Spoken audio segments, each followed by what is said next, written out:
under starlight's beam. Heroes rise in this night they gleam. Pages turn and this fate intertwines. Saturday night, it rewinds.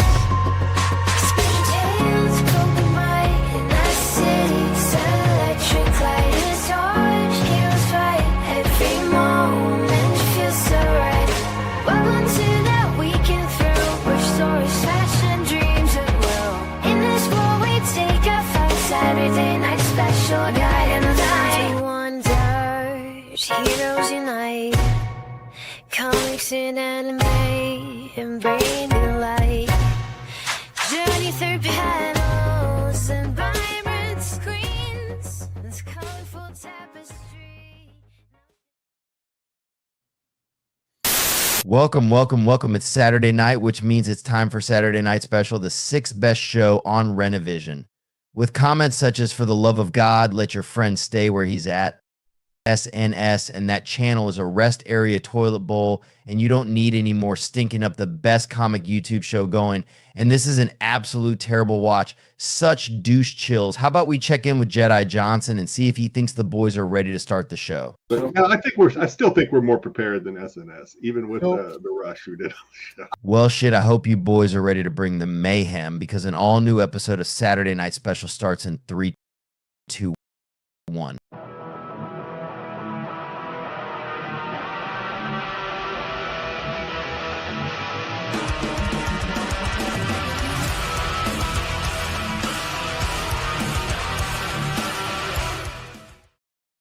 Oh, yes, we are here to molest your audio orifices.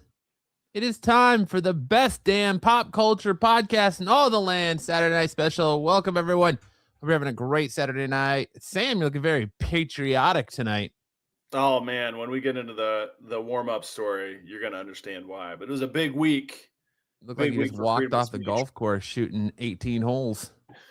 Big week for freedom of speech, so I'm feeling very patriotic today. You thirsty?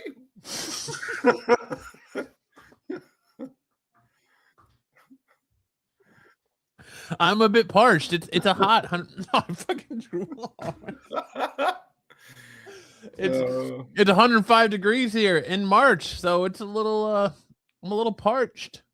So you went ahead and gotta make sure I stay overly comically hydrated. Apparently, got the tiny water bottle.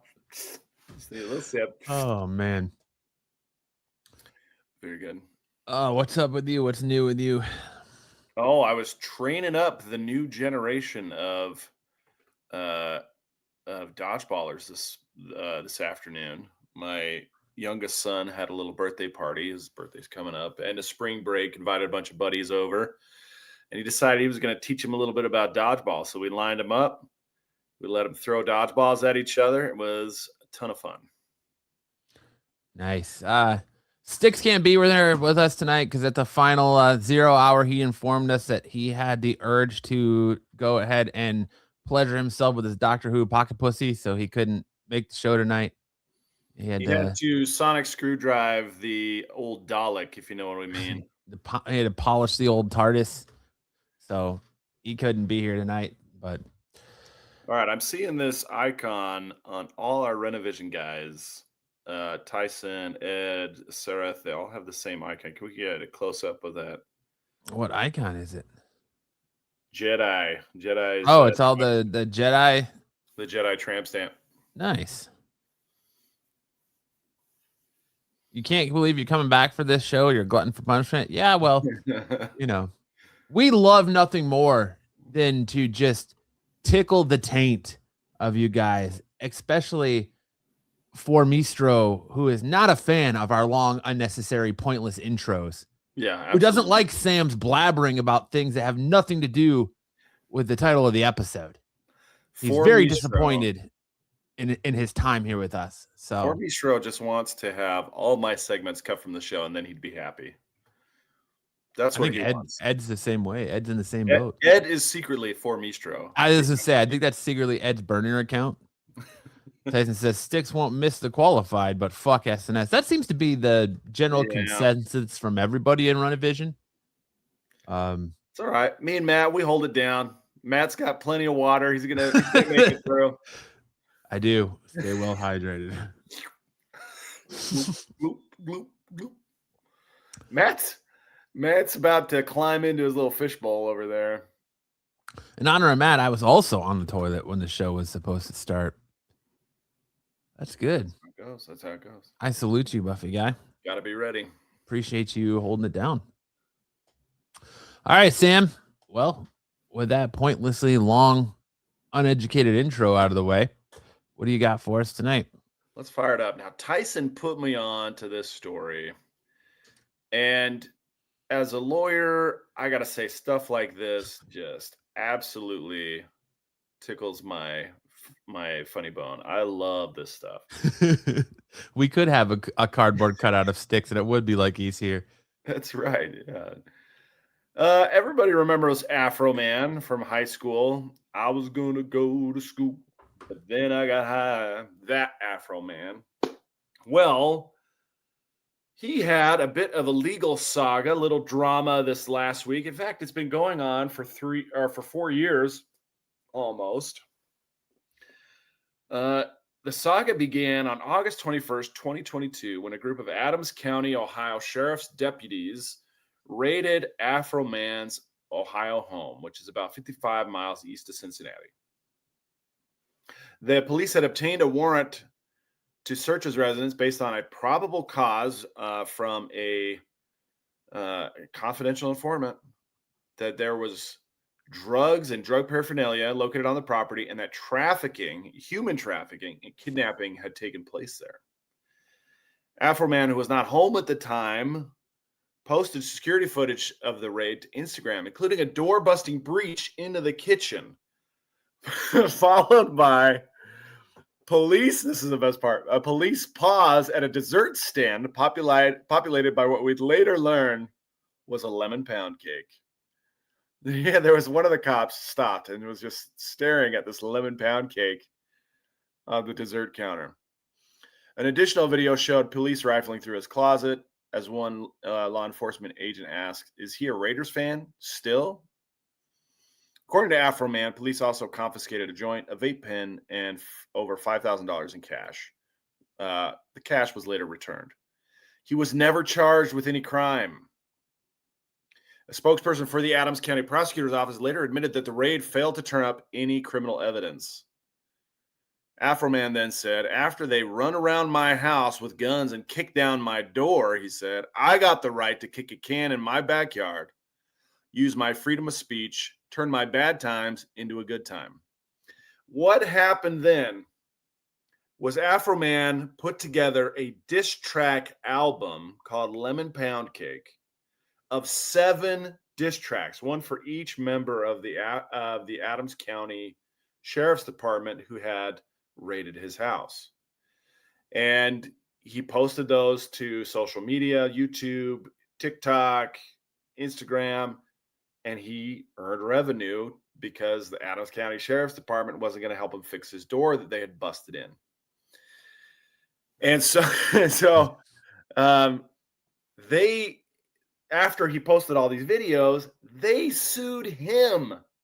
They had the cojones to sue him after they came into his house, guns drawn on his wife and kids. He wasn't even home at the time, and got themselves on his security cameras. They also cut the lines to 2 of his cameras. And when he put up these music videos, they sued him for all kinds of stuff, but roundly defamation. Roundly, what they did was they sued for defamation. He countersued, but the judge threw out his claims early in the process and said that he didn't have any claim that he could assert. And so then he's defending him. He and his lawyer are defending him from these cry-bully deputies who ran through his house, messed everything up, and then he made these songs. Now, what's crazy about these songs is my favorite one, which we're going to look at later on in the show, but it's about the guy who was kind of leading the raid. His name is Randy Walters. And one of the lines in the song is that Randy Walters is a son of a bitch. I effed his wife and got filthy rich. They talked about this in trial, and they asked the Randy Walters, "Did your wife, in fact, have sex with Afro Man?" And he said, "Yes, I and don't I know." watched. He said, "I don't know. I don't know if they did." And it's like, okay, wait, hang on. Did he or didn't he have sex with your wife? Like you gotta know that, right? You have to know that. And he didn't have a good answer. In fact, his marriage had fallen apart after all this episode. And so the other deputies got on and they talked about, they tried to draw up some tears and make it sound really convincing how the videos had made them all laughing stocks or given them notoriety where they didn't want any. And eventually Afro Man got his turn to present his case. He had two witnesses, himself and one of the ex-wives of the police officers, the deputies. Who just got up to, just kind of rub salt in the wound, basically. And then once you see Afro Man there in his American flag attire. He's got the American flag on his sunglasses as well, looking very dapper, I might add. And that's where the story goes to the jury. So the next day, after testimony had wrapped up, the jury reached its verdict after 6 hours of deliberation. That's kind of long for a civil trial. They said it's been an emotional case. It's been a well-tried case, the judge said. In all circumstances, the jury finds in favor of the defendant. No plaintiff verdict prevailed, so the matter will be concluded with defense verdicts. Afro Man went on to say, "We did it, America. Yeah, we did it. Freedom of speech. Right on, right on. I didn't win. America won. America still has freedom of speech. It's still for the people, by the people." And, in a time when we're sending our uniformed young men off to war and things are going really crazy around the world, it's really tough to be proud of America. And then Afro Man comes in with a win like this, and it's like, yes, this is America. We still say F the police. We still are willing to stand up for our right to party. And so with that, when we get to the song portion, I will be singing the two biggest hits from the Afro Man Lemon Pound Cake album, because I want you guys to enjoy them as well. So look forward to that later on in the show. That just makes me want some lemon pound cake now.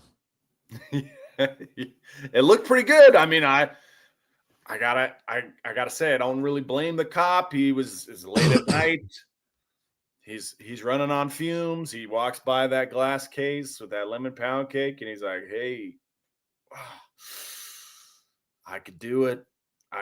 No one would be the wiser. I just got to get a little slice. Just want a little slice." And Afro Man had a little slice of his wife.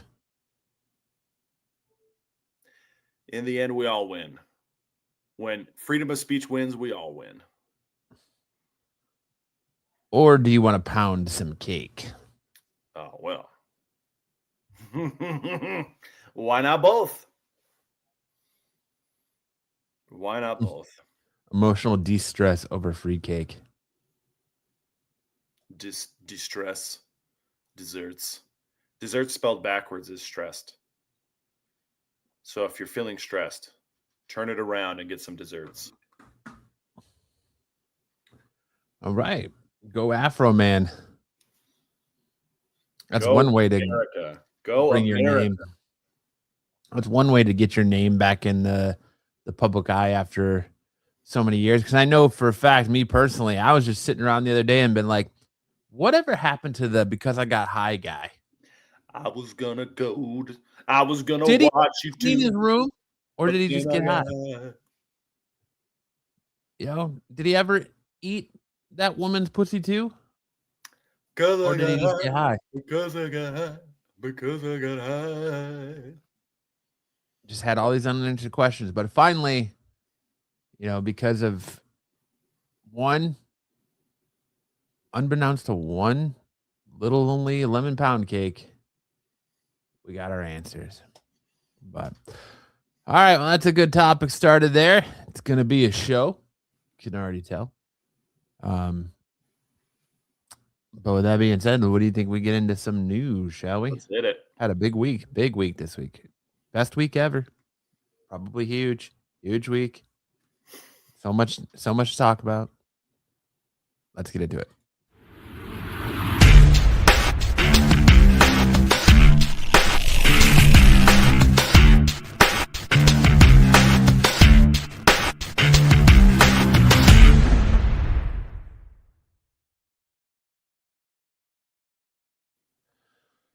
All right.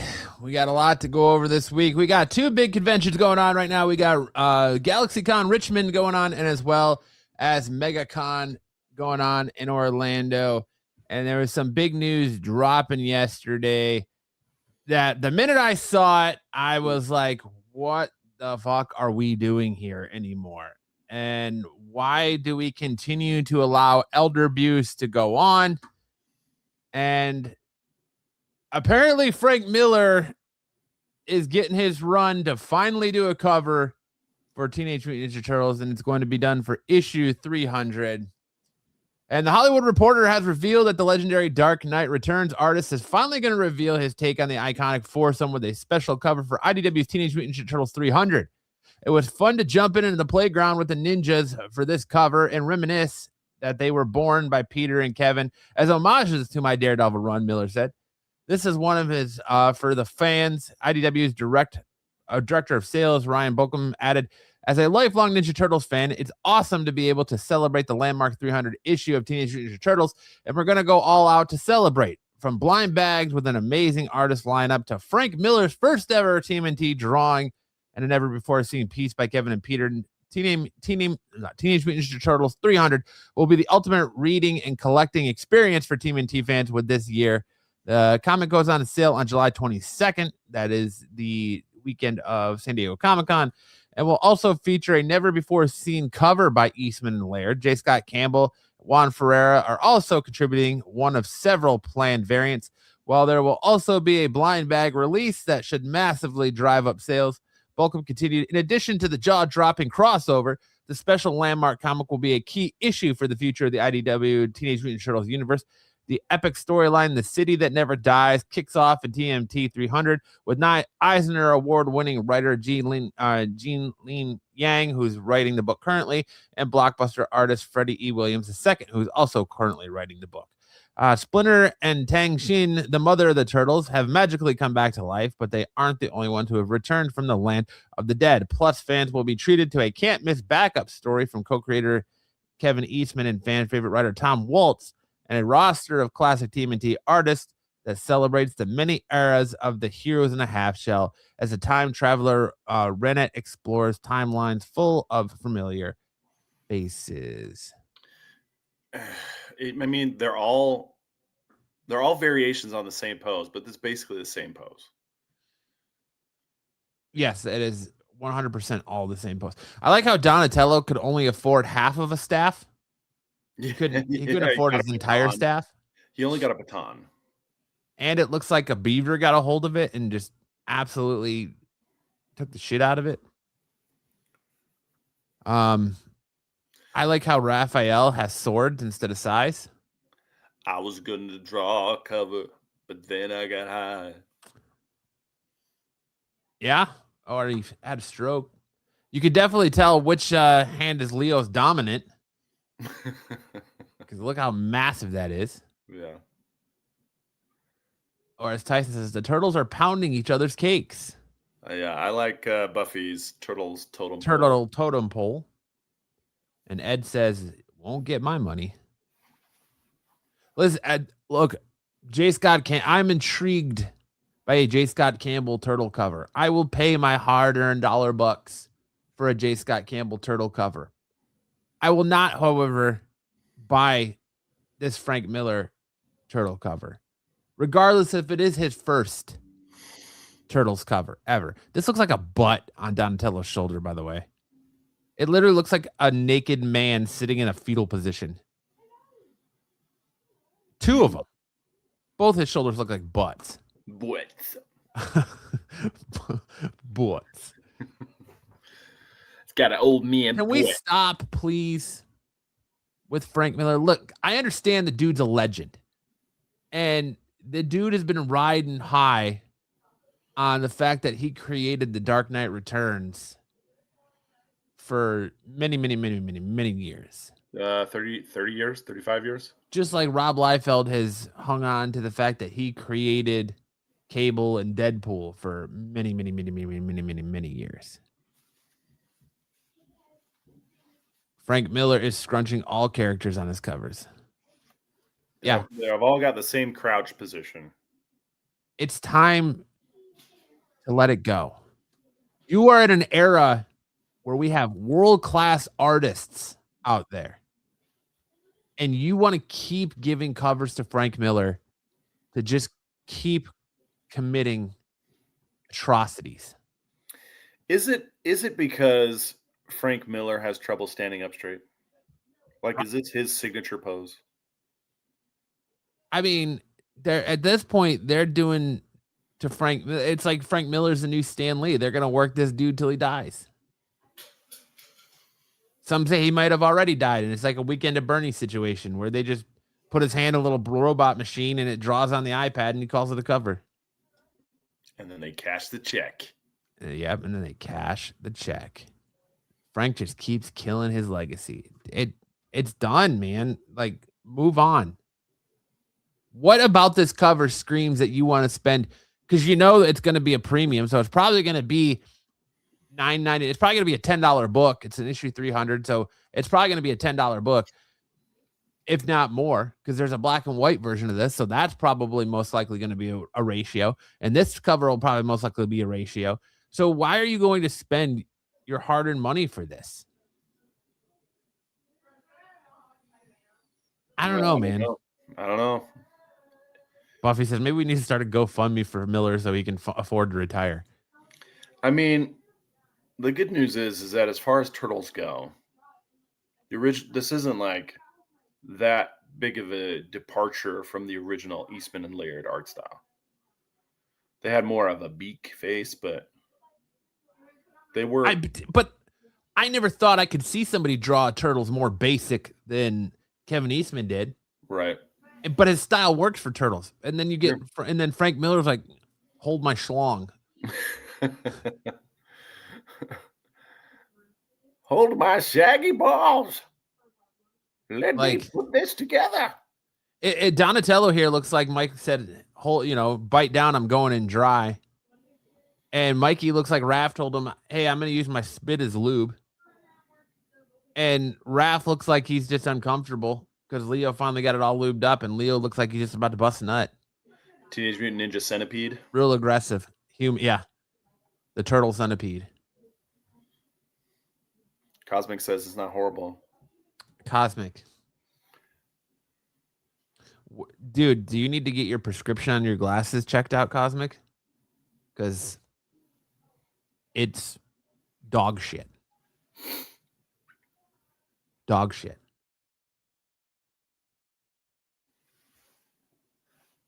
It is awful. Move on. 100% right. Thank you. Moving on next. We got another big announcement today that an adult animated adaptation of Brian Michael Bendis's comic series is in the work of Netflix.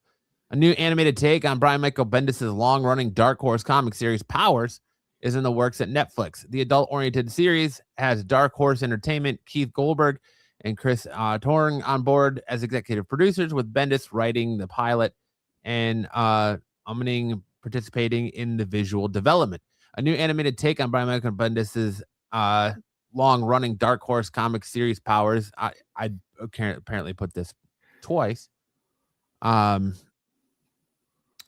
So initially launching independently before being published by Image Comics in the early 2000s, the comic won an Eisner Award for the best new series in 2021.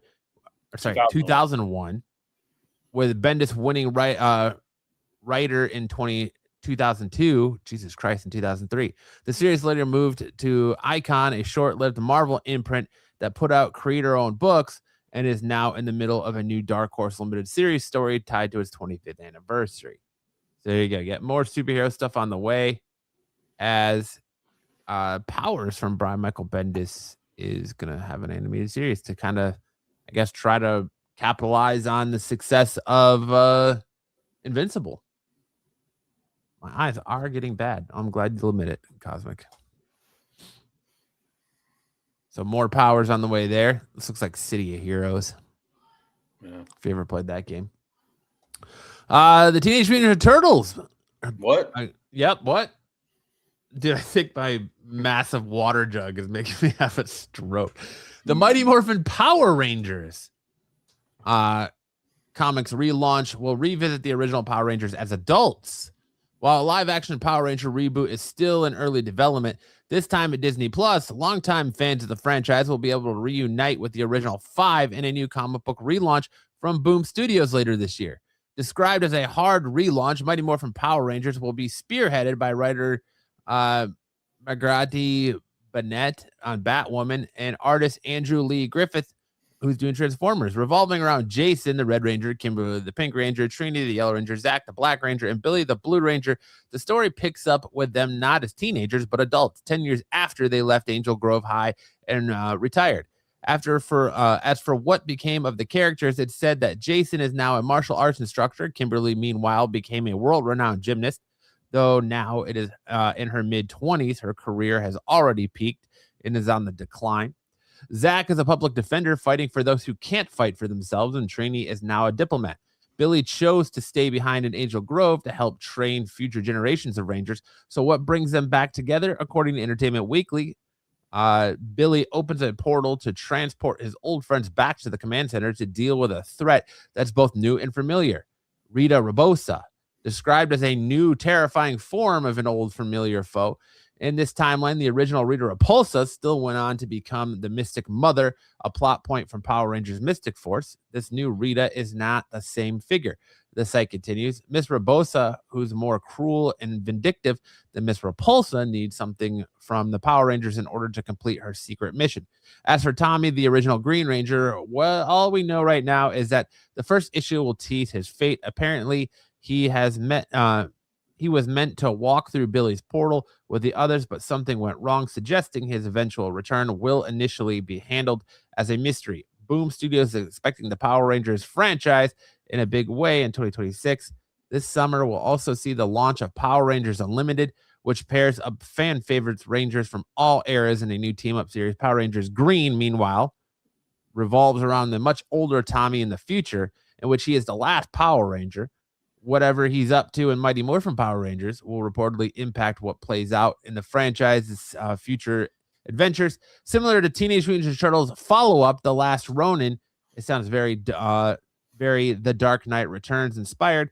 Mighty Morphin Power Rangers #1 arrives in comic book stores on June 3rd with a main cover designed by Jim Chong, the variant by artist Griffith Mercado. I'm not going to read all those names, but there you go. So capitalize on that Last Ronin shit, because I guess we're gonna have the Power Rangers try their hand at a Last Ronin-esque book. I mean, 10 years down the line, isn't Tommy the Red Ranger of his own Power Ranger universe? So yes, he becomes the Red Ranger in Turbo. Yeah. So how far into the future is that? Is that 10 years? It seems about 10 years. No, Turbo was right after Mighty Morphin. So Turbo is like, it's been so long since I know they lose the power, the Dino Zords, and then they go into Turbo, but they also had Ninja Zords after that, around the time the original movie came out. I don't know. It's been so long since I've been up on the history of Power Rangers, but there you go. If you need more Power Rangers in your life, you do have a new adult Power Rangers comic coming out. I mean, I still love Tommy Oliver. The Green Ranger will by far and away always be my favorite. So I'll check out the Green or whatever it was called, Last Ronin-esque story. But that's probably about it. Is it just me, or is it weird they're still writing about Tommy, aka Jason David Frank, and he's dead? I mean, Tommy Oliver's not dead just because the actor that played it, Tommy Oliver, died. They can still write about Tommy Oliver. Yeah. So it's not weird. It might just be you. Gotta hydrate. Marvel Studios is going in big, hoping big things are on the horizon for them, as Marvel Studios has dated 3 mystery films for 2028 and 2029 and removed 2 from their schedule. The Age of Mutants is nearly upon us, or so that's what we think. It's being reported that Walt Disney Studios has added 3 untitled Marvel Studios films to their release calendar for 2028 and 2029, while also removing 2 dates from their 2028 schedule. Marvel Studios' updated release calendar includes the 3 new dates. Is now a follow-up July is the following: July 31st, 2026, Spider-Man Brand New Day, co-produced with Sony Pictures. Then we have December 18th, 2026 for Avengers Doomsday. December 17th, 2027 for Avengers Secret Wars. May 5th, 2028, July 28th, 2028 is a new date. December 15th, 2028, May 4th, 2029, July 13th, 2029 are both new dates. Meanwhile, the following dates have been dropped from their calendars: February 18th of 2028 and November 10th of 2028. While the releases are several years out, it doesn't hurt to put our speculation hat on and make some educated guesses as to what's coming next for Marvel Studios in Phase 7 and beyond. I bet you'll find out a lot more about all that this summer at San Diego Comic-Con, because their Marvel panel is going to be absolutely huge, with Spider-Man Brand New Day dropping a week after Comic-Con. And then also you are right on the heels of Avengers Doomsday heading into the holiday season. The May 2028 date has been frequently mentioned as a potential launching date for Marvel Studios' long-awaited X-Men reboot, which has Jake Schreier directing and Michael Leslie penning the script. So if the X-Men are kicking off the 2028 summer movie season, we wouldn't mind wagering that the July 2028 date may have instead been reserved for Black Panther 3, which the Academy Award winner Ryan Coogler, congratulations Ryan Coogler, picking up an Oscar last weekend, already set to return, with Denzel Washington rumored to join in a villainous role. Many assumed it would arrive in February of 2028, which would mark the 10-year anniversary of the first film, but moving back for a summer debut would also be a strong option, especially during a weekend that has consistently been a winner for Marvel Studios. Doctor Strange 3 is also a very real possibility, but there hasn't been much movement there compared to the Black Panther threequel, so we'd probably lean to Black Panther 3 over Doctor Strange 3, although everything is subject to change. An alternate option would be a Spider-Man Brand New Day sequel, although Disney doesn't often book dates for Sony, so that's probably a bit of a stretch, although we wouldn't be surprised if it ended up happening. If Brand New Day is a bit as big as they're all anticipating it to be, it's highly likely Sony will want to get a follow-up out sooner rather than later, although it will be dependent on star Tom Holland's schedule, since he is expected to be a major part of Avengers Secret Wars in December of 2028. December 2028 remains a mystery, but we'd imagine it'll be the monumental event of sorts, especially since it would be coming on the heels of Doomsday and Secret Wars opening in 2026 and 2027, the windows, both of which are expected to have massive winters. So we wouldn't necessarily be shocked if X-Men ends up dropping here as of 2029 with the Mutant Saga incoming. We'd imagine, or at least hope, that we'd be getting some mutant action here, but it's hard to say. There's a strong chance that Fantastic Four First Step sequel will be in the cards, maybe Deadpool 4. We do know that Ryan Reynolds is currently penning, writing, I guess, Deadpool 4. But other options also include Midnight Suns, Blade, since Blade was shelved, or a Wolverine spinoff, because there have been talks that Marvel would like to attempt to do a Wolverine and Spider-Man movie. So you got all that and so much more. But I think this year is definitely going to be the year that you want to pay attention to the Saturday Marvel panel at San Diego, because I think you're going to get a lot of stuff coming out of there. You think they'll do a panel at Comic-Con? Oh, they absolutely are. That's why they didn't do one last year, because they didn't have anything coming out. Like Fantastic Four came out the same weekend, and that was pretty much it. And they've got, like I said, they've got Spider-Man Brand New Day, July 31st. Then you got Doomsday in November. And then you're going back to Secret Wars next year, and whatever other Marvel projects they end up dropping next year, they're going to have a massive panel. Don't they do D23 now, though? Or do they still do usually D23 is the same presentation they give off at San Diego, and usually D23 is after San Diego. Okay. So I definitely think that Marvel Studios is going to come out massive at San Diego this year. And I think DC will too, especially with the Paramount merger. Paramount's usually a very big player at San Diego. So I think DC will probably come out hot. Warner Brothers will come out hot with stuff there too. Glad to hear it.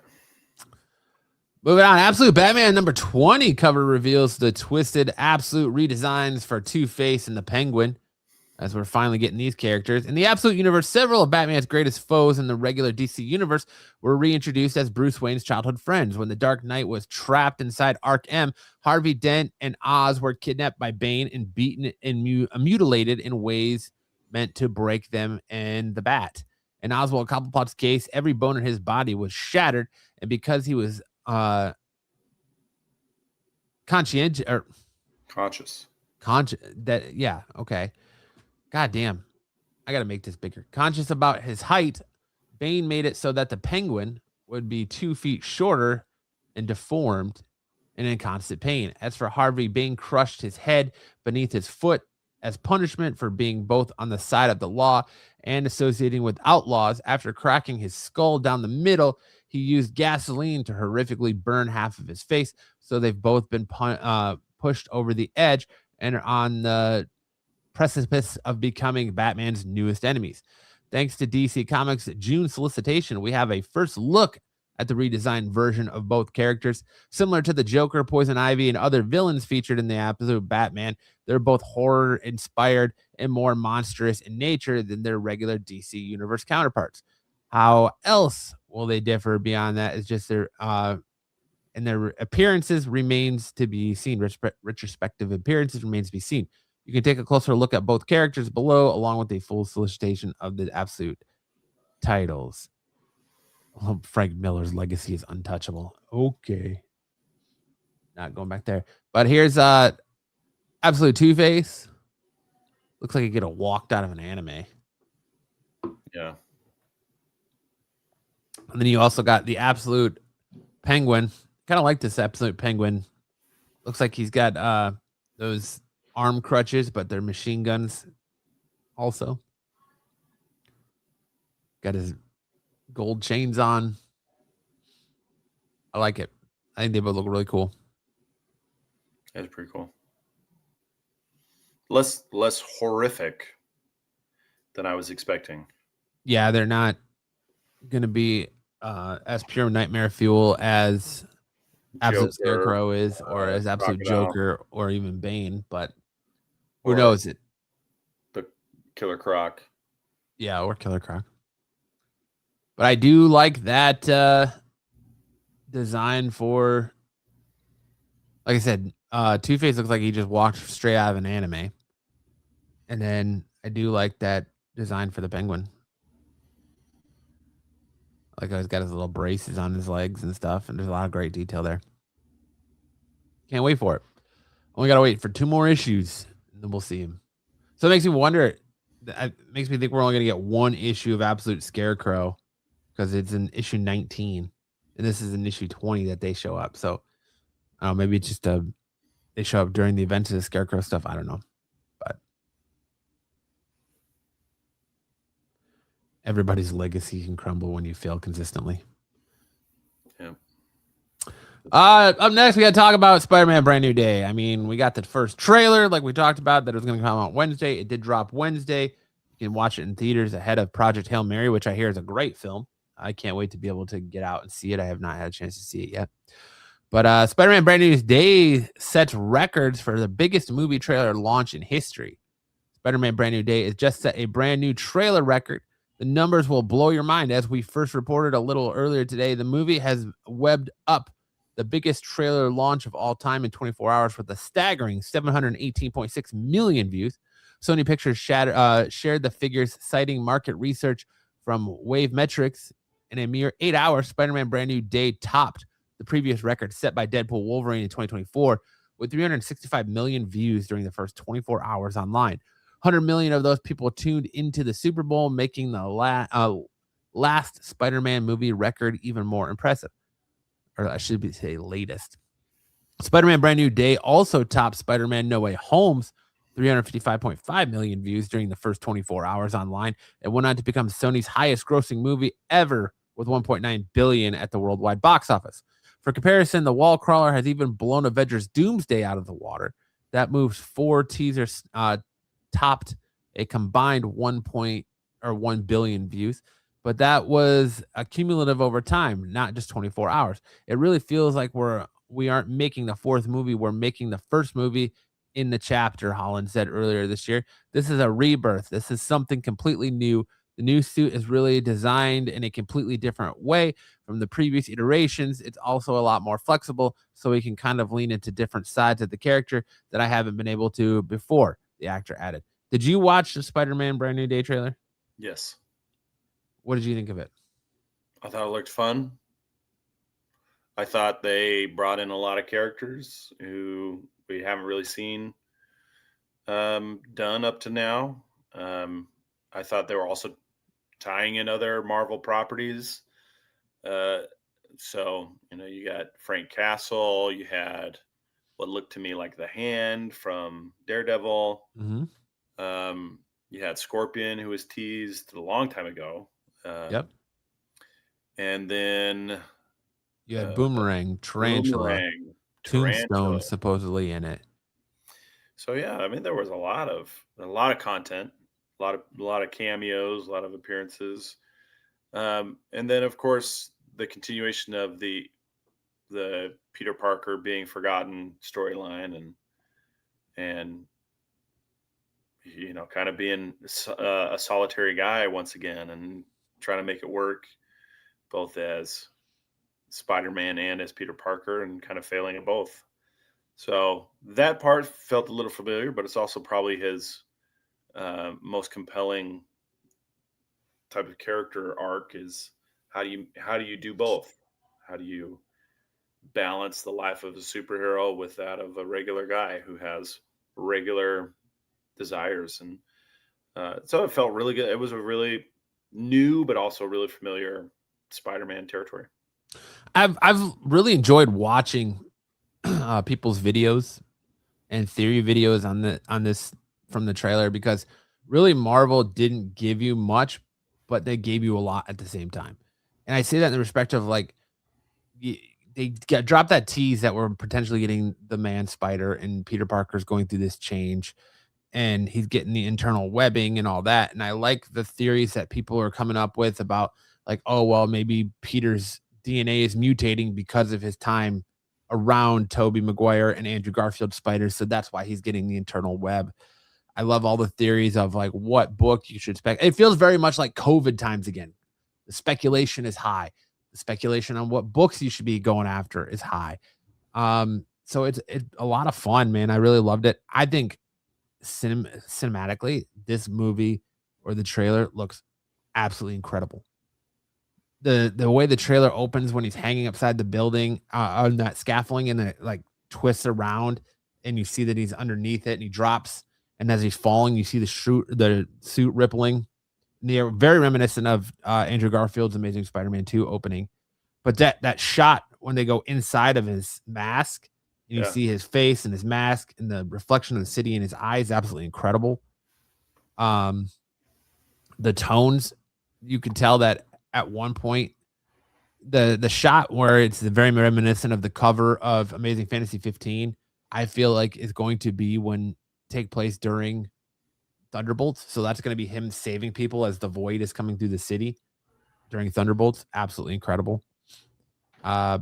Just it looks like it's going to be a lot of fun. And I'm not too worried, to your point. I'm not too worried about too many villains, because a lot of the villains, I can tell you what, all the scenes that were taken right off the comic book covers, like the one with Boomerang, that's probably going to all be a montage at the very beginning of the movie, because we know there's a 4-year time jump, and they've already said that the movie's going to open with a montage of him fighting villains because he's just focused on being Spider-Man. So like the Boomerang cover, the tarantula, that's all going to be straight montage of him fighting bad guys over the course of 4 years. So I'm very interested with Frank Castle being there. I'm interested to see all the theories on Sadie Sink. Is she Jean Grey? Is she Typhoid Mary? Is she Spider Queen? Like, who is she? Is Mr. Negative in this movie? Is Kurt Connors actually in this movie? Like, people are speculating. How does the Hulk, why does he go savage again? Who is removed from the trailers? Because that scene where he's leaping off against the hand people, there's definitely clearly people removed from the trailer, just like they removed the other Spider-Man from the No Way Home trailer at that same shot. There's clearly people digitally removed that they don't want you to know about. So I'm super excited to see everything about this. And I think it's time we ready for a good Spider-Man movie again, and Marvel to the box office, as far as theater owners are concerned, is just so much better when we're at peak Marvel. And it feels like that's what we're about to get here with Brand New Day and Doomsday, as we are about to return to peak Marvel. So yeah, it would be nice to have movies worth going to. It would. Are you going to go see Project Hail Mary, or have you seen it yet? Haven't seen it yet. My eagerness to go see movies has waned since 2019, but it does look really good. And I think I'll even convince the wife to go with me to this one. I'm hearing good things, so Good. I want to go see it.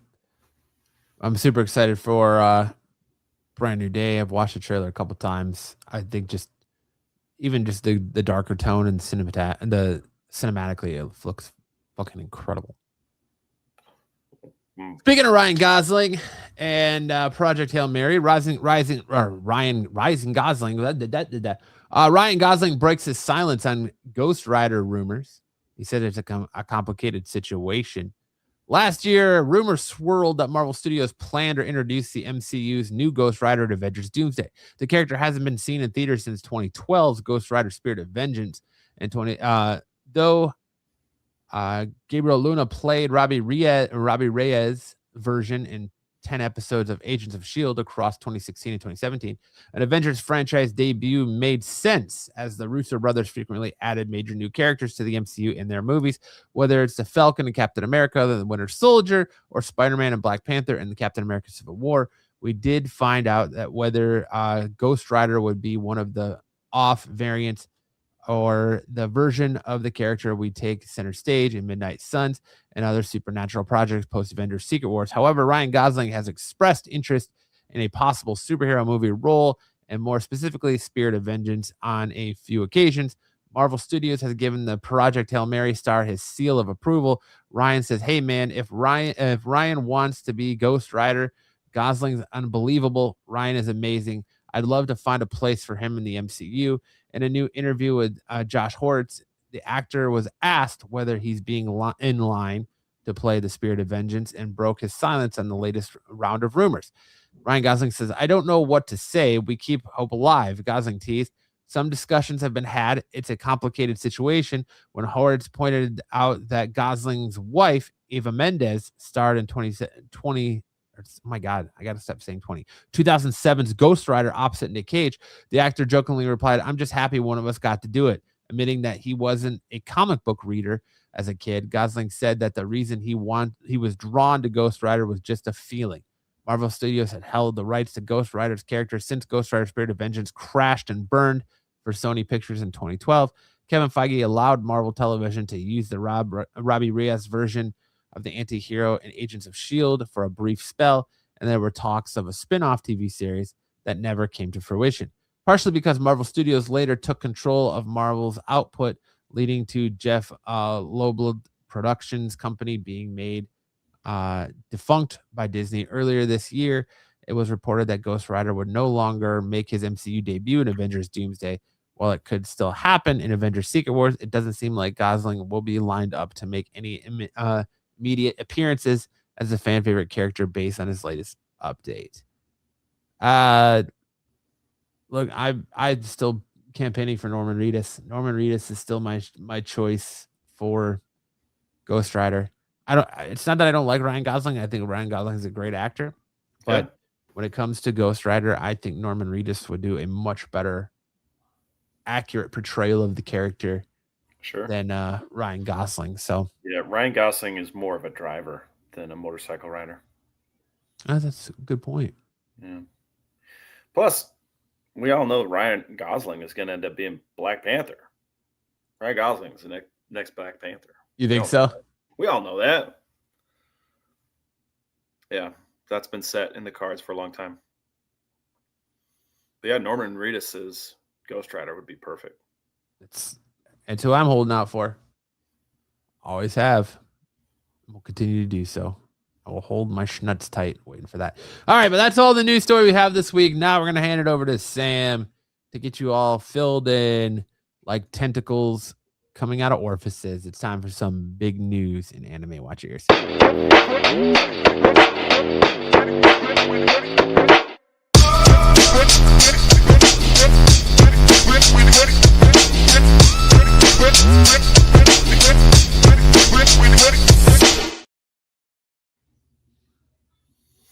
All right, so we had a lot of humongous news stories this week that were not really anime related, but the things that I wanted to talk about that Matt didn't cover during his segments. So buckle up. Here we go. First up, Chuck Norris died. Does Chuck Norris die or does he wait? I don't know. There's talk that he's just waiting, that he didn't die. We all know the Chuck Norris memes. I found one that I really liked that was all of history's greatest figures were actually Chuck Norris action figures that gained sentience. I was like, yeah, I like that.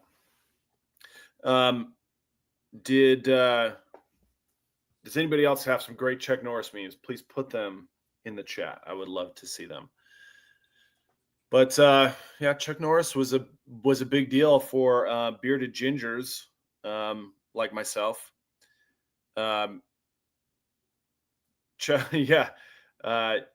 Death sometimes has a near Chuck Norris experience. That's one of my favorites. I like that. But my favorite part of have you ever seen the Expendables movies, Matt? Yeah. And there's that scene, is it Expendables 2, I think, where Lone Wolf, which is Chuck Norris's character, shows up and he just destroys, like, you got Sylvester Stallone and his buddies are like pinned down in this little town, getting shot out by a bunch of machine guns. And then bunch of explosions happen and all the guys are dead and it's just Chuck Norris. It's like, Lone Wolf, you made it. Whoa, what's happening? He took them all out by himself. And that's just basically the only scene he's in. Chuck Norris did a lot for martial arts in pop culture and in movies. And Jean-Claude Van Damme almost single-handedly undid all that good work with his dance scene in Kickboxer. So, you never can rest easy thinking your work is done. And Chuck was at it until 86 years of age. He was still at it when he went to the hospital earlier this week. Yeah, he posted a video of himself training like the day before he went to the hospital. Yeah. As a strong example for all of us, never to rest, never give up, keep chasing those dreams. But it also is a very big eye opener that death comes for us all, and Father Time is undefeated. Yeah, so far. He took down Chuck Norris. I mean, I'm still holding out hope that Chuck's he's gonna pull through. He had a quick bout of death, but he pulled through. Chuck Norris doesn't flush the toilet. He scares the shit out of it. Yes, I love it. I love it. All right. Something else died this week, though. My soul. If you go to the next slide, something else died this week, which was Facebook's metaverse, the $80 billion project built by Meta as kind of a VR alternate reality or VR world.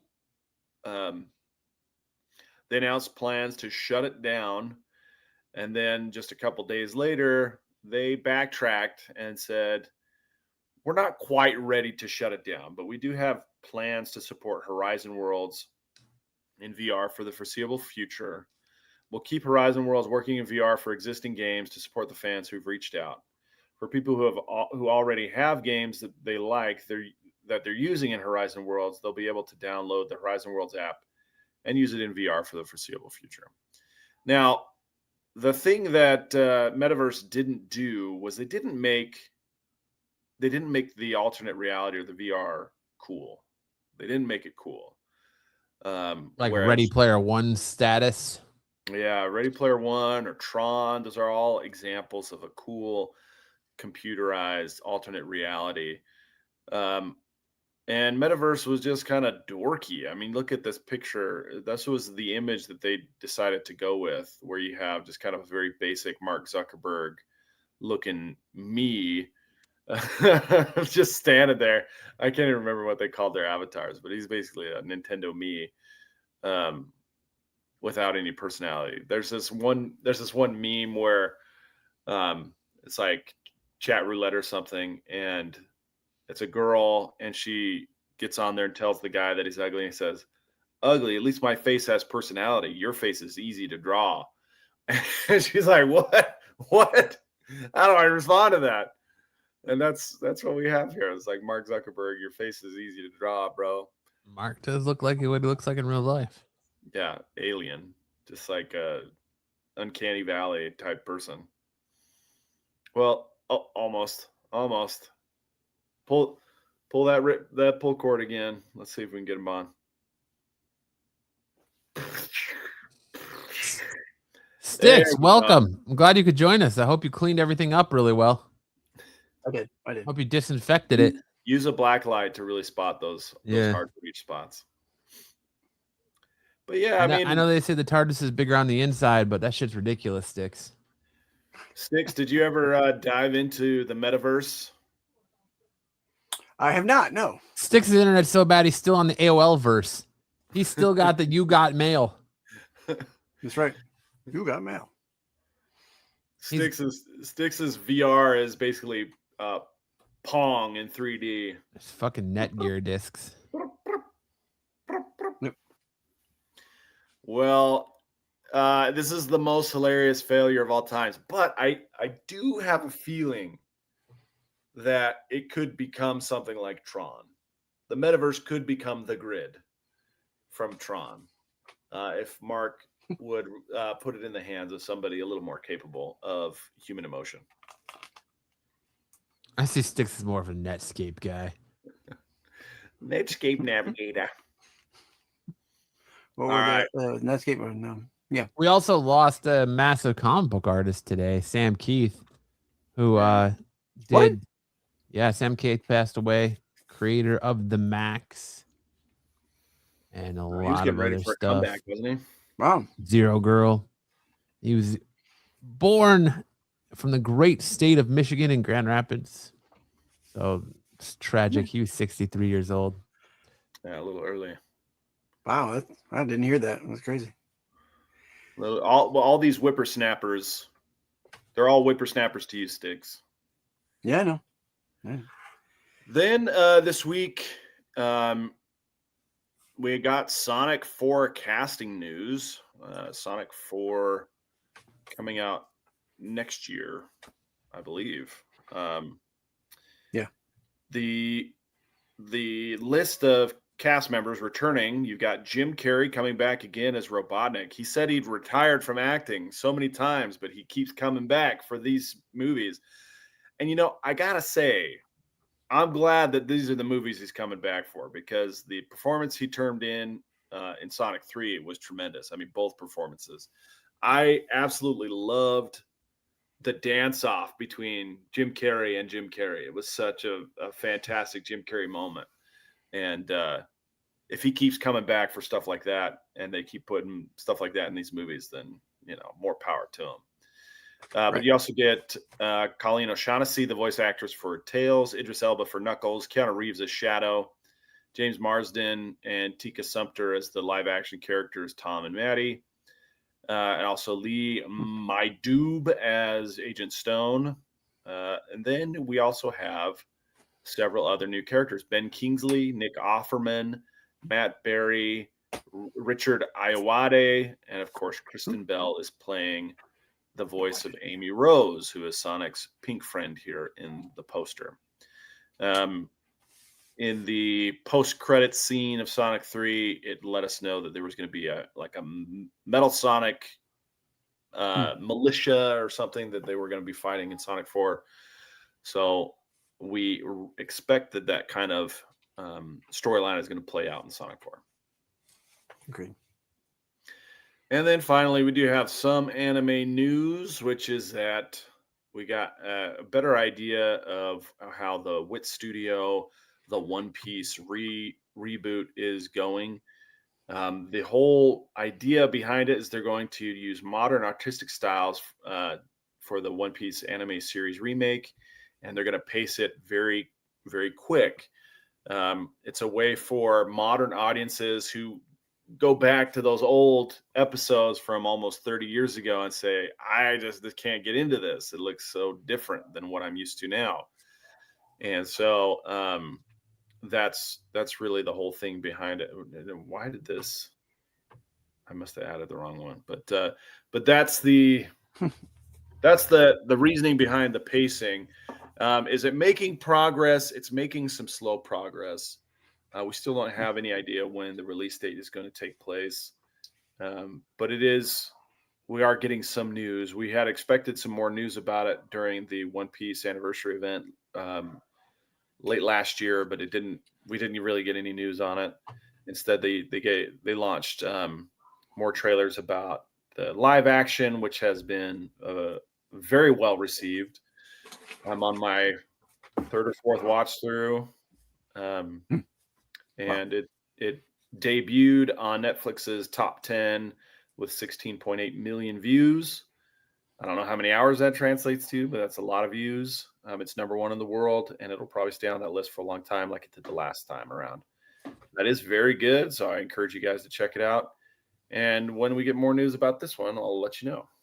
All right, and then our manga spotlight of the week is One Punch Man. One Punch Man, the series, has kind of hit a bit of a lull because of a lot of the retconning that they did kind of slowed things down. But now they put fitness influencer Malibu up there in the panel.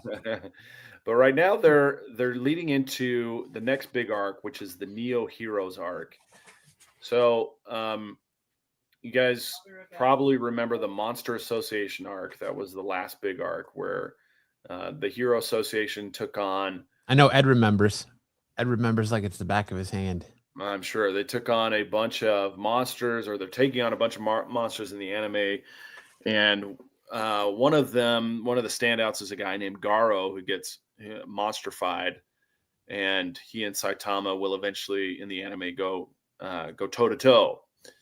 And after that, the credibility of the Hero Association is kind of really tarnished in a big way. And so a rival organization sets up, and they call themselves the Neo Heroes, and they do things quite a bit differently.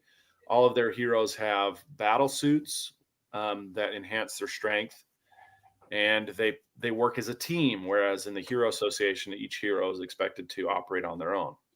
Now, Saitama is still with the Hero Association, but he's joined a group of disgruntled members of the Hero Association called the Hero Name Justice Coalition or Association. And they're people who got really bad names, hero names.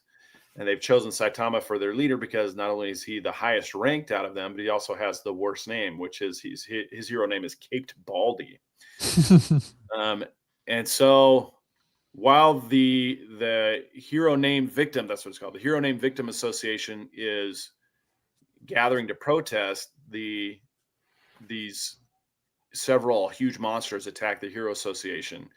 So Tank Top Master is fighting a monster called Heavy Smoker. Terrible Tornado is fighting a monster called Conglomerate. And then a monster called Metal God attacks the Hero Association city in City A. And a new hero who we've talked about a few times, Suiko, is there to take it on. I don't know what it is exactly, but it's a robot. So she takes it on. And that's what you see in the final panel here. So the new Neo Heroes arc is starting to take shape. It's almost been drawn to a close in the webcomic. And it's had some twists and turns for a lot of the mechanized heroes like Genos. And there's some others in there like Metal Knight and Drive Knight, who've seen they've seen heel turns and then face turns. And there's a lot of, loyalty questioning and betrayal going on. And so it's been really fascinating. I'm really enjoying the Neo Hero arc. So I hope you guys check it out. All of your favorite manga are going to be on the Manga Plus app and the Shonen Jump app, especially One Punch Man, and check it out in those pages. I hope you guys check it out. All right, then that'll take us into, I do have a couple no new updates on Fidel. As far as I know, he hasn't shipped off to any foreign countries. He's still in San Diego.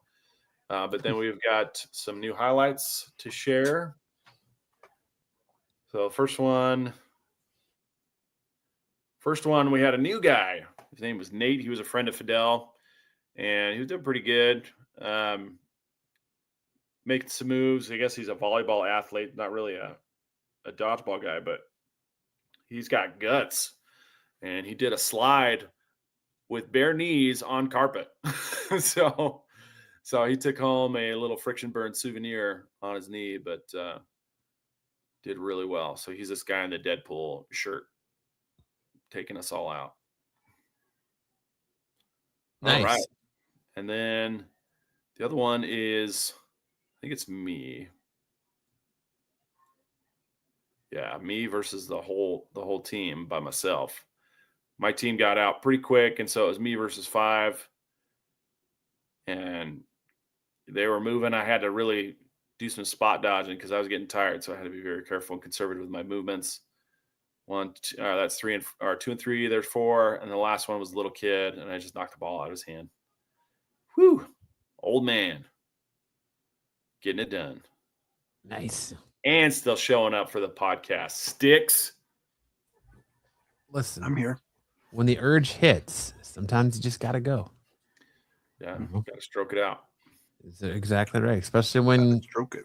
you got the brand new Doctor Who Octopussy staring you right in the face. Sometimes you just got to whip it out and go to town. Got to polish that TARDIS, you know? All right. Thank you, Sam. Informative as always. That leads us into mega character matchup, where this week we got Black Bolt versus Scarlet Witch. So, Sam, why don't you tell the people at home a little bit about Scarlet Witch? Of course. Scarlet Witch. Monster thigh gap. Yeah, absolutely.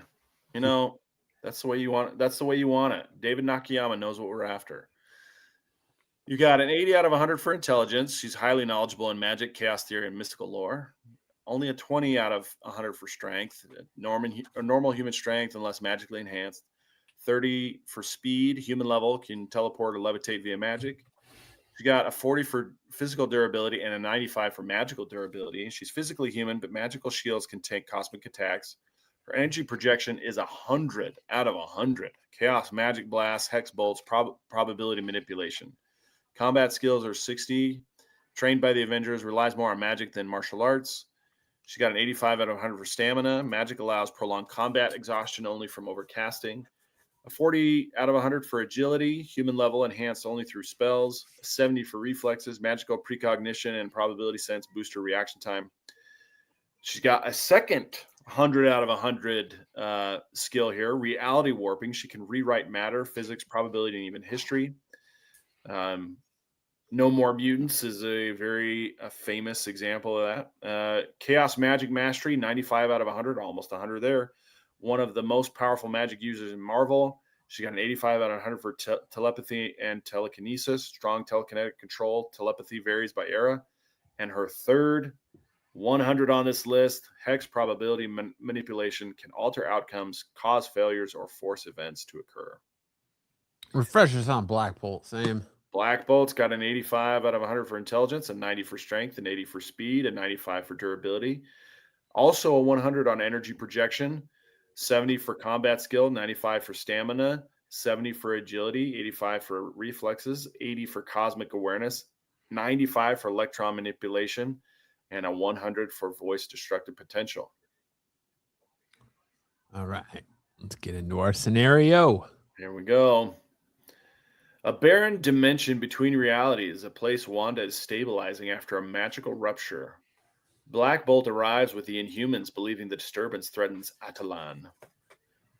The misunderstanding escalates. Neither wants to fight, but the instability of the dimension reacts violently to their powers. The battle becomes inevitable. Black Bolt moves first, not with his voice, but with electron manipulation, firing a silent concussive blast strong enough to level a mountain. Wanda raises a hex shield. It shatters instantly, but she teleports away before the blast hits her. She counters with probability collapse, chaos magic tendrils, a hex that destabilizes Black Bolt's fight. Black Bolt is forced to land.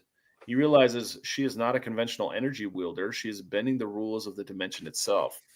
Black Bolt unleashes a focused electron pulse, a beam capable of vaporizing a city block. Wanda absorbs part of it, redirects part of it, and lets the rest tear open the sky. She whispers, "You're strong, but you're bound by physics." Black Bolt narrows his eyes. He knows what she means. He prepares to use his voice. Before Black Bolt can speak, though, Wanda twists probability around him. Air pressure thickens, sound pathways distort. Reality bends like liquid. She tries to make it so Black Bolt cannot speak at all. For a moment it works, but Black Bolt's voice is not just sound. It's cosmic energy channeled through his biology.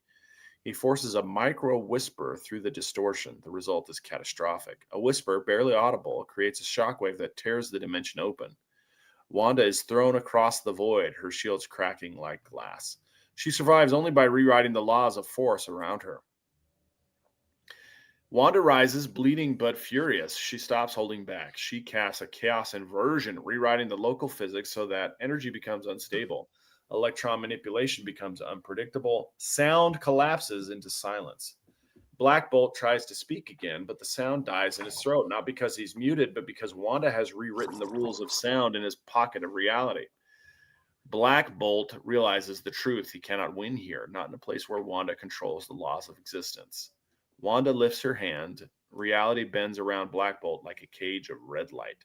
She could erase him. She could rewrite him. She could end the fight permanently, but she doesn't. Instead, she restores the dimension's stability and releases him. Black Bolt kneels, not in defeat, but in acknowledgement. He signs, "You are beyond my power." Wanda, Scarlet Witch, wins decisively because she can rewrite the rules of Black Bolt's powers. She can mute or distort sound, warp probability, and reshape reality. Her shields can be shattered, but she can rebuild them instantly. She can attack on physical, magical, psychic, and metaphysical levels simultaneously. Black Bolt's best chance is a full scream at the start of the fight, but Wanda's precognition and probability sense make that extremely unlikely. I mean, we did see a version of this fight play out during Doctor Strange and Multiverse of Madness. Yep, she crushes his head. Well, he crushes his own head, right? She takes his mouth away. Yep. All right, there's your winner, Scarlet Witch. Let's find out who her next opponent's going to be. Come on, Macho Man Marco.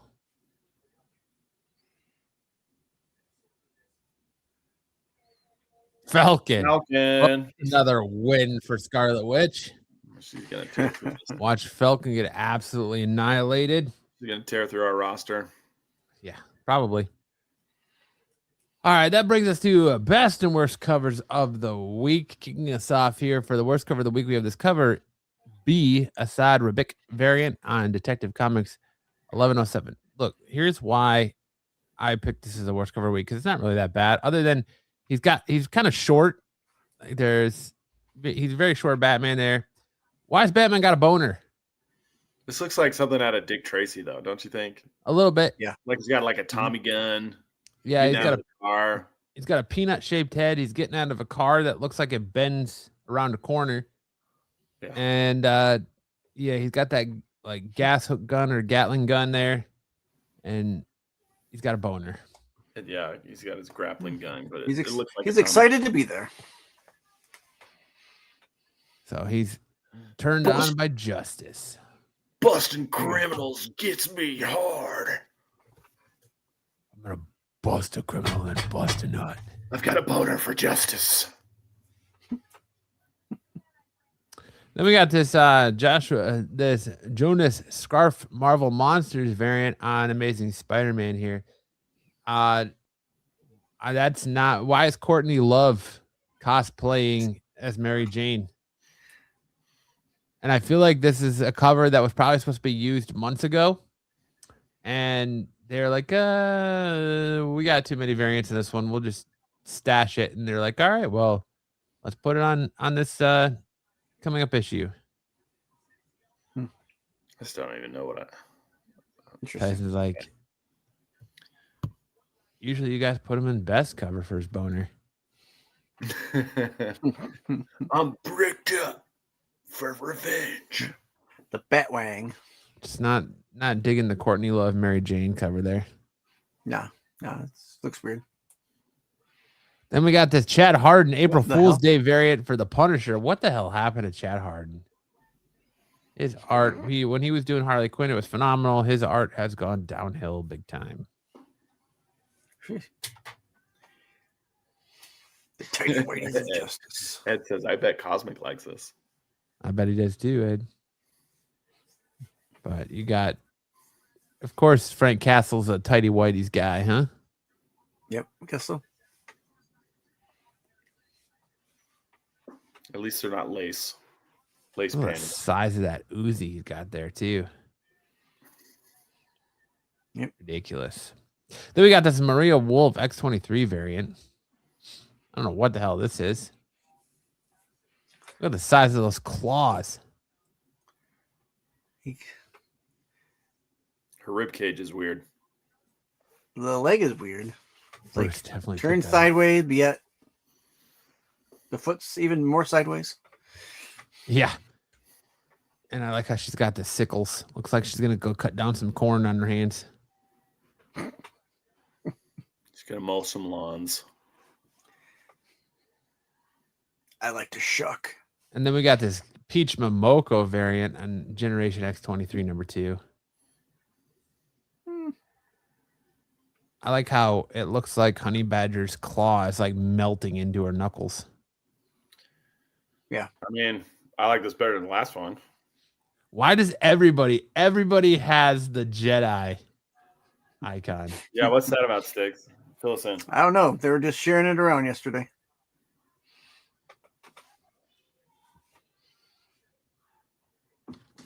I'll say this is definitely not one of Momoko's worst, but not great. Look how tiny this hand is compared to the rest of her body. Yeah. The proportions are definitely off there. Then we start getting into our best coach of the week here. We have this cover D Yasmin Purdy variant on Wonder Woman in 18. Purdy. Absolute Wonder Woman 18. Absolutely gorgeous. I love all the skeletons around her. That's cool. Diana really pops there. Then we got this cover G Gabriel Del Otto variant on Superman Spider-Man number 1. Yes, Superman Spider-Man number 1 is this coming Wednesday. There's so many variants on this book. Oh my god. Your Like 100. wallet is going to probably be screaming if you're going to get a bunch of them. Just pick one. They're all pretty good. But I'm going to definitely probably go with this Del Otto. Like the black suit Superman and the black suit Spider-Man together. It's Del Otto. You can't go wrong. Tyson says, it's because Jedi wanted me to change the pick a couple weeks ago. I decided to share it just to have fun with Jedi last night. All right, I can feel that. That Chet Harden cover is banned in Brooklyn. All right. Yeah, I have Yes. I have some original or not original art, but some sketches that he did in a sketchbook for me, and Harden was good back in the day, but now like I don't know what happened to his art. Up next, we have this Lee Bermejo Amazing Visions variant on the Amazing Spider-Man 25. I was confused by this because issue 24 just came out Wednesday, and issue 25 is coming out next week. So we're having back-to-back issues of Amazing Spider-Man 2 weeks in a row. I was a little confused and taken back by that, but I do like this Lee Bermejo here of Ben Reilly going across this skyscraper, and in the background, the reflection is him as Spider-Man fighting the Jackal. Yeah. Love it. Jackal looks awesome. He does. Can't get enough Ben Reilly. And then we got this cover D 1 in 25, Leslie Larynx Lee variant on Void Rivals. Pythona. Really well done. Yeah, I like this one. Even though I bailed on Void Rivals because it all but lost my interest. Really? I haven't been getting it, so it would be a cover buy if I got it. And then we got this 1 in 50 Derek Chu Rogue Virgin variant for Rogue #2. There is also a trade dress variant of this book, but can't go wrong with that Savage Lands Rogue, sexy Rogue cover. Agreed. And we got this Leslie Larynx Lee Women's History Month variant on Harley Quinn. Number 60. Classic Harley Quinn look. I like this one. Yeah. Then you got this cover D Ivan Riaz Invincible Team Up variant on Hyde Street number 11 for that Invincible Month variant. Really well done cover. I'm not even reading Hyde Street, but I think I'm going to pick this one up just for the cover. I like it a lot. Then we got this Teenage Mutant Ninja Turtles Power Rangers number 5 final issue. This cover I Ito variant. I had to pick it because it's Splinter as the White Ranger. That's so cool. I had to pick it. I'm gonna scoop this up. That's amazing. And then we got this cover K 1 in 15 Lucio Perillo Virgin variant on Thundercats. Feel the magic, feel the roar. Beautiful cover here. I went to a Comic-Con. I keep bringing this up, but I went to a Comic-Con and there were 2 girls there dressed as Chitara and one like a sexy female Panthro. Nice. Were you drinking a Wild Bill's soda at the time? I was at the time. I don't drink that anymore. Yeah. I probably drank too much of it and gave myself diabetes. And I'm glad you're here, Sticks, because this would look good on a canvas pick of the week. It's Justice League Unlimited 17. Step Brothers. Yeah, the Step Brothers or Glamour Shots, Booster Gold, and Blue Beetle cover. I picked this one specifically for you, Sticks, and when you were like, I don't know if I'm going to be there, I was like, oh, you son of a bitch. But I'm glad you showed up in time to see it. How many of these are you gonna buy, Sticks? Probably 2. I'll get 2. I usually just get 2. And then if I find them in the dollar bin later, I'll buy them in the dollar bin. You got to get Redondo to autograph it for you. Yeah, I'll get them. Yeah. Booster Gold and Blue Beetle, best friends for life. Absolutely. Step Brothers. They're headed to the Catalina wine mixer. Yes, sir. For the homage cover of the week, we have this cover C Jillian March variant on Harley Quinn 60, homaging that classic Todd McFarlane Batman 423 cover. Really well done. That's it for our best and worst covers of the week. That brings us into first appearances this week. All the books that hit store shelves on this past Wednesday that have first appearances in them. And of course, we have this new Batman or Batwoman #1, part of that DC Next Level initiative. We have the first appearance of Slay, a member of the Monks of Stone. It's actually this gentleman right here.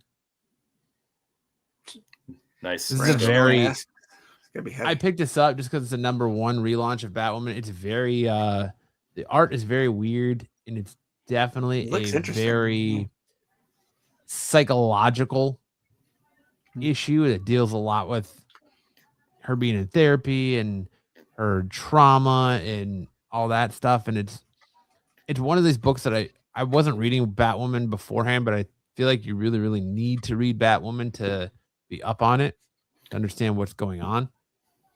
But they did have that first appearance of Slay in it. Next up, we got the relaunch of Lobo from Scotty Young, also part of that DC Next Level. You got that first appearance of Mr. Kintz, an alien television producer. It's this cuts it off. It's this dude right here with all the TVs on his head. Isn't that guy from what was that punk comic? Can't think of it. It was a Whatnot comic. Well said. Oh, The back room. was it Ninja Punk? Was it Ninja Punk? Ninja Punk. Yeah. That character had a bunch of TVs on his head too, or at least one. There's also a character in Saga that has that wears a TV on his head. Mm. Then we got Nightwing, #136. We had the first appearance of the Witch of Bloodhaven,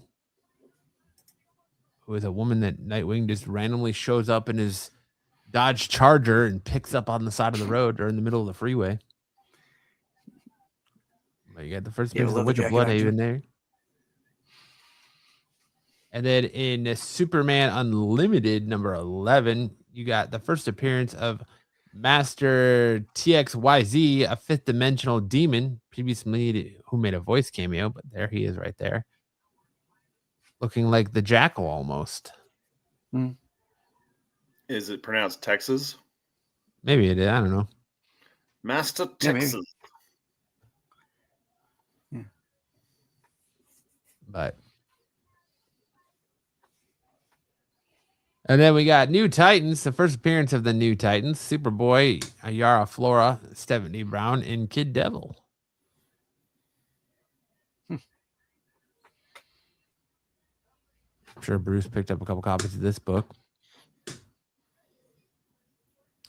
And that's it for our first appearance this week. Now we're going to get into my comic book picks of the week. And first up, we had Amazing Spider-Man #24.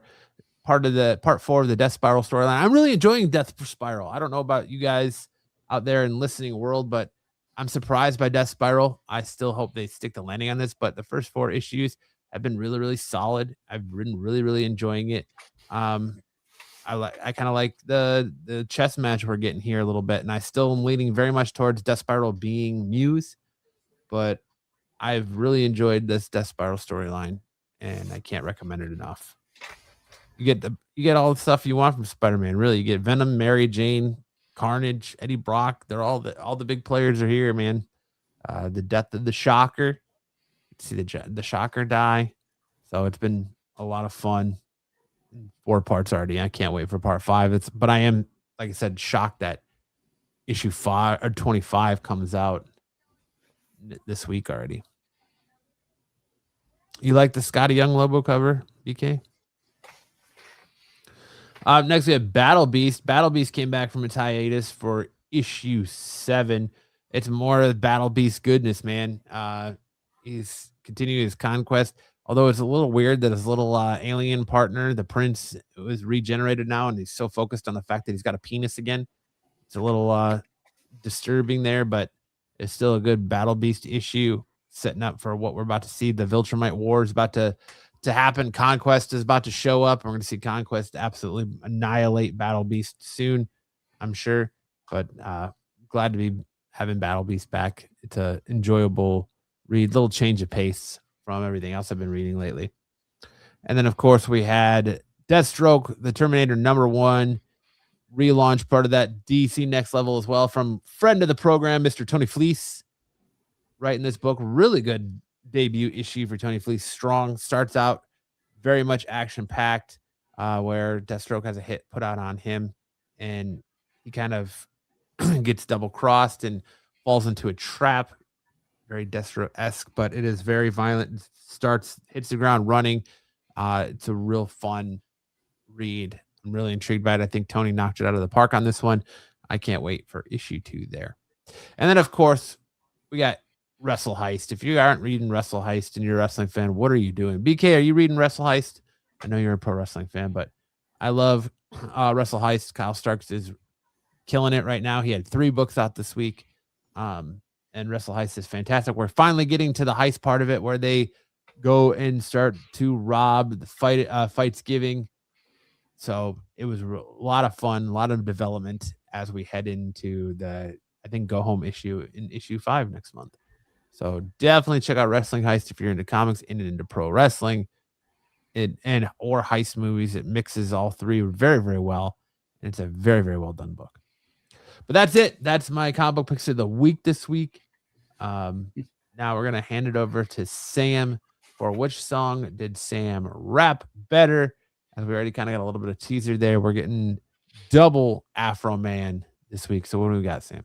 All right. So first up, these are the 2 best songs on the Lemon Pound Cake album. Randy Walters is a Son of a Bitch, and the Bataram Hymn of the Police Whistleblower. So here we go. Let me zoom in. Randy Walters is a son of a bitch. Ooh. That's why I screwed his wife and got filthy rich. Ooh.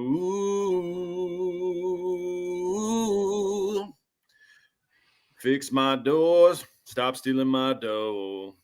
Stop disconnecting my video. Fix my door. Stop stealing my dough. Stop disconnecting my video. If you're pressing charges, let me know. If there's no kidnapped victims, let me go. Stop cutting off my video. Listening to that unconfidential hoe, crooked popo. Randy Walters is a son of a bitch. Everybody, ooh. That's why my wife ain't got filthy rich. Ooh. Randy Walters is so rotten. He's hooked on coke and Oxycontin. In Manchester long ago, he owed a drug dealer lots of dough. He tried to run like a track star. He got stuck trying to hide underneath a car. He became the chief of Manchester. Now Manchester is a disaster. He pulls you over. He steals your pills, your Oxycontin, and your dollar bills. He's a drug addict, and he got fired. And then he went to Adams County, and somehow he got hired. Cow stealing Kimmy Rogers. He's a bullshitter, needs to stop hiring criminals and knocking up his babysitter. Randy Walters. Randy Walters is a son of a bitch. All right, we'll end it there. Yeah, It goes. It's a very long song. Man. Very long song. Very Afro Man to me. Yeah. All right. Now this one is to the tune of the Battle Hymn of the Republic. Mine eyes have seen the corruption of the Adam County cops, stealing money, stealing cake when they make their traffic stops. First they screw you, then they sue you, play games and dismiss your claims. The proof's on the internet. Afro Man will bring it to ya. Afro Man is gonna do ya. Afro Man is gonna screw ya. My proof's on the internet. Mine eyes have seen informants get busted with felonies. Tell the cops I'm a kidnapper and I sell a lot of keys. Raid my house and then get pissed because the dungeon don't exist. My proof's on the internet. Afro Man is gonna do. Afro Man is gonna do ya. Afro Man is gonna screw ya. My proof's on the internet. My gate don't operate and my door is on the floor. My camera's disconnected. Lisa Phillips is a downtown. They take my mama's downtown. They take my mama's lemon pound cake. My proof's on the internet. I'm going to go to the next verse. They vandalized my property. My money came up short. They disconnect my cameras because they are poor sports. They're the predators and the victims, and they're suing me in court. My proof's on the internet. That's basically it. Then he goes through each of the cops individually. Cosmo said, "Now this is funny. Well done, Sam." Yeah, I think I'm gonna hold off there. Yeah, we'll call it there.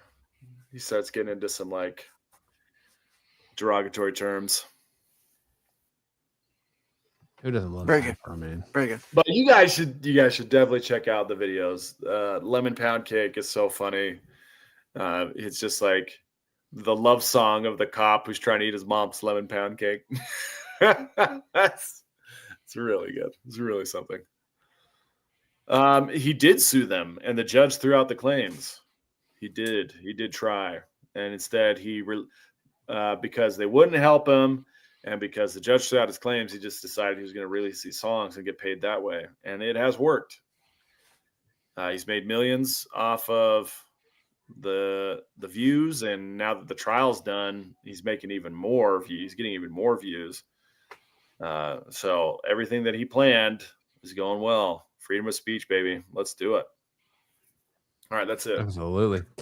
All right, so that brings us to the segment of our show where people say, "I don't want to talk about chicks and hot dudes. I just want to talk about comics." It's time for S&S presents Missed Connections.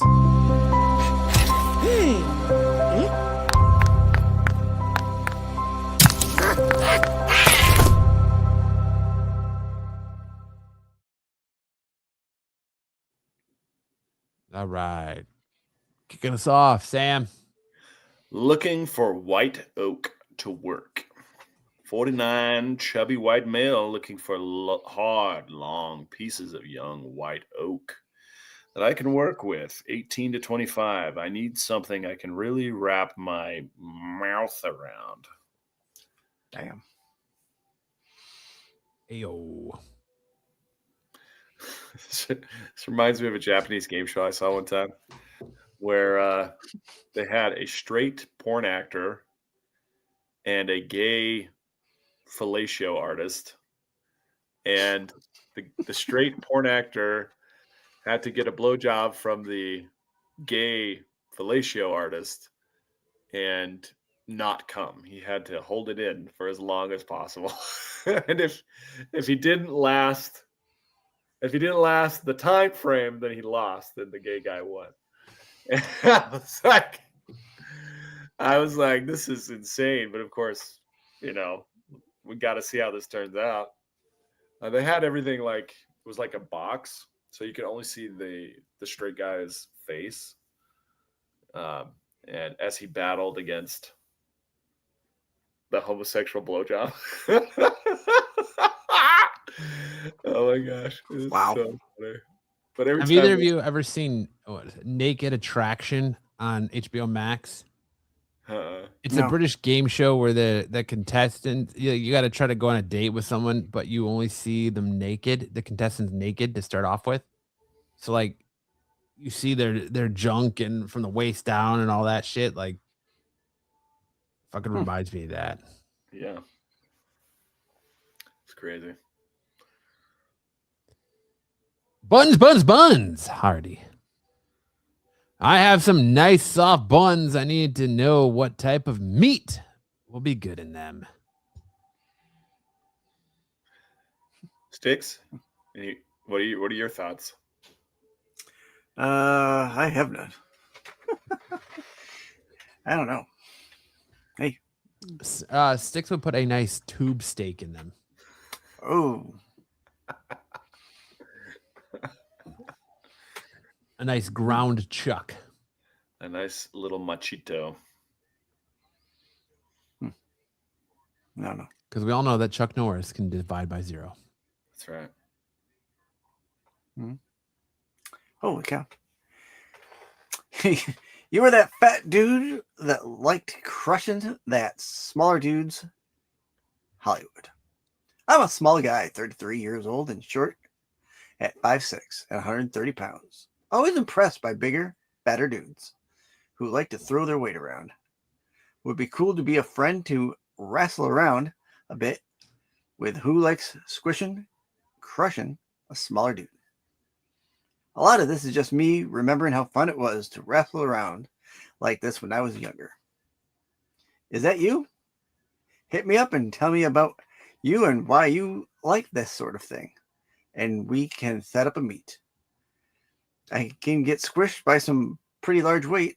If you send me a simple message with 0 context of who you are and why you are messaging me, I will assume you didn't read and are being rude. Okay. Famous last words. I can get squished by some pretty large weight.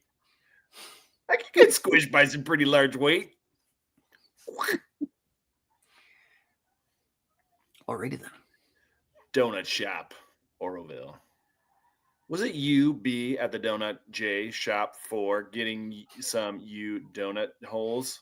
BJ for you in parentheses there, guys. I was the guy trying to get some cream-filled maple bars, but they were all out. Very subtle. Very. Unacceptable. Seeking phone report with Queen, Brooklyn. BK in house. Sub M is seeking ongoing discussion with Dom M, who loves having his plum rump worshipped. Okay. Okay. Looking for a bi-curious ginger man. I had a bi-curious ginger bro, but he moved away. You Would are you like literally to find out, a new? man. You moved away. Would you like to find a new ginger to fill me up? Well, there you have it. There you go. Hey, my gumdrop button. Dom's rump is plump. Are you trying to worship his rump? Oh my gosh. There you go, Sam. That's not an itch I need scratched there, Tyson. Thanks, though. But that's it. That's our last missing connection. That's our show for this week. Sticks, you got anything you want to say since you came in late? Explain yourself. Sometimes family obligations come first. That's all I'll say. Is that what we call polishing your TARDIS now? Yeah, you can call it whatever you want. All right. Well, on that note, if you want to check out more from the channel, please do so. Check out all of P shorts throughout the week. If you want more from Sticks, you can check out more on Sticks' channel every Tuesday night for his Doctor Who Rewind. You can check out more from me and Sticks together Thursday night on Off the Mat, our wrestling podcast. Check out the guys on the Tack Show every Wednesday. Check out the Star Wars show tomorrow night. Check out Sticks and the boys at the Qualified who've been killing it lately on Friday nights, followed by the CBS Hot 10 list. So you can get up to speed on all those books that you can pump and or dump. And then brings you right back here to us next Saturday night for more SNS goodness. Because who doesn't like when we waste your time for a couple hours on Saturday night, right? Set. That's right. This water's really fucking with Saturday. me. My comically large water is really doing me in. It's like But on that note, chug make jug. sure to like and subscribe button on your way out. Let's try to get those likes up, boys. Let's try and see if we can get 1,000 likes to be the most liked show on Renovision, like it should be. But we're gonna have a misconnection next week. It's be like, you were the podcast host with the large water bottle. I was the guy who showed up late from polishing my TARDIS. Buffy says the doctor was in and out, in and out, in and out. Tyson says Sticks thought the show started at 8, so he was really early and thought the show was canceled. Ed says, I can't do this show anymore. I'm done. Why, Ed? You were the guy in the chat. We'll miss you, Ed. I was the host with the water bottle. Ed, you know we'll see you right back here next week, Ed. But Sam, take us out with some words of wisdom tonight. Yeah, exercise your First Amendment. We got freedom of speech. Let's use it while we can. Take a page out of Afro Man's playbook. Randy Walters is a son of a bitch. Ooh. No juice chills tonight. Sorry, Ed. Ed enjoys the pain. He does. But on that note, have a great weekend, everybody. Thank you so much for hanging out. Thank you so much, Tyson, Ed, Buffy, BK, all the normal players, Blue, Piggy Spanks, everyone in the chat. Thank you so much for hanging out tonight. Hope you guys have a great Saturday. Enjoy the rest of your weekend, and we'll see you guys next week. Either you've got me confused with somebody else, or this is a joke.